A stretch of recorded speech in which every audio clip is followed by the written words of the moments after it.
Hi friends, care പ്രോപ്പർട്ടീസിൻ്റെ പുതിയൊരു വീഡിയോയിലേക്ക് എല്ലാവർക്കും സ്വാഗതം. ഞാനിന്ന് നിങ്ങളെ പരിചയപ്പെടുത്താൻ പോകുന്നത് മൂവാറ്റുപുഴ ആലപ്പുഴയിലുള്ളൊരു വീടിൻ്റെ ഡീറ്റെയിൽസാണ്. 3000 സ്ക്വയർ ഫീറ്റിൽ 4 ബെഡ്റൂമോട് കൂടിയിട്ടാണ് ഈ വീട് നിർമ്മിച്ചിരിക്കുന്നത്.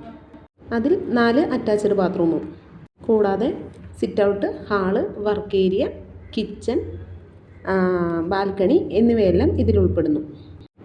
വെള്ളം കിണർ വെള്ളമാണ്. ഹൈവേയിൽ നിന്നും 300 മീറ്റർ ദൂരം മാത്രമാണ് ഈ വീട്ടിലേക്കുള്ളത്. ഇതൊരു VIP ഏരിയയാണ്. 50 സെൻറ്റിനും ഈ അതിമനോഹരമായ വീടിനും ചോദിക്കുന്ന വില എന്ന് പറയുന്നത് 1,40,00,000 രൂപയാണ്. ഈ വീടിനെക്കുറിച്ച് കൂടുതൽ ഡീറ്റെയിൽസ് അറിയാൻ താല്പര്യമുള്ളവർ ഞങ്ങളുടെ ഓഫീസായ കെയർ പ്രോപ്പർട്ടീസുമായി കോൺടാക്റ്റ് ചെയ്യേണ്ടതാണ്. മുകളിൽ കാണുന്ന നമ്പറിൽ വിളിച്ചാൽ മതിയാവും. വിളിച്ചിട്ട് കിട്ടാത്തവരാണെങ്കിൽ വാട്സാപ്പിൽ ഒരു മെസ്സേജ് അയയ്ക്കുക. ഈ വീഡിയോ നിങ്ങൾക്ക് ഇഷ്ടമായെങ്കിൽ ലൈക്ക് ചെയ്യുക, ഷെയർ ചെയ്യുക, സബ്സ്ക്രൈബ് ചെയ്യുക. സബ്സ്ക്രൈബ് ചെയ്യാത്തവരാണ് നിങ്ങളെങ്കിൽ ഒന്ന് സബ്സ്ക്രൈബ് ചെയ്തിടുക. ബാങ്ക് ലോൺ ഫെസിലിറ്റീസ് അവൈലബിൾ ആണ്. അതിന് യാതൊരുവിധ സർവീസ് ചാർജ് ഈടാക്കുന്നതല്ല.